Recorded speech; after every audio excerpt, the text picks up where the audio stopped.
Everyone, welcome back to my YouTube channel. So ఈరోజు నేనైతే నా స్టైల్లో పొంగనాలు అయితే చేశాను. సో వీడియో ఎలా ఉందో లాస్ట్ వరకు చూసి నచ్చితే లైక్ చేసి సబ్స్క్రైబ్ చేయడం మాత్రం మర్చిపోవద్దండి. సో కొంతమంది పల్లి చట్నీ నార్మల్ ప్లెయిన్ పొంగనాలు అయితే తింటారు. సో పల్లి చట్నీ చేయనప్పుడైతే మేమైతే ఇట్లయితే ఆనియన్స్ మిర్చి తరుక్కొని యాడ్ చేసామన్నమాట పొంగనాలకి.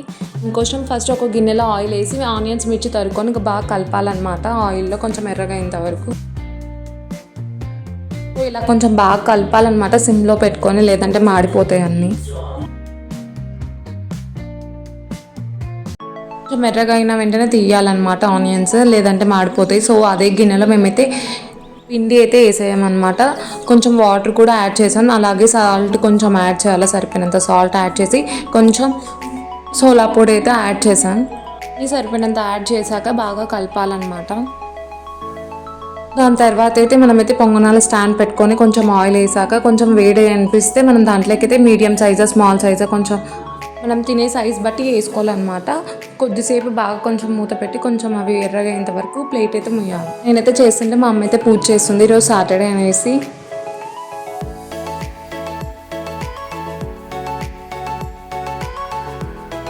సిమ్లో పెట్టుకున్నందుకు చూడండి చాలా క్రిస్పీగా ఎంత బాగా వచ్చిందో, లేదంటే ఫుల్గా పెట్టుకుంటే కొంచెం మాడిపోతున్నట్టుంది. అందుకే సిమ్లోనే పెట్టుకోవడానికి ట్రై చేయండి, బాగా వస్తుంది క్రిస్పీగా. బాగా రెండు సైడ్స్ అయితే బాగా కాల్చాలన్నమాట.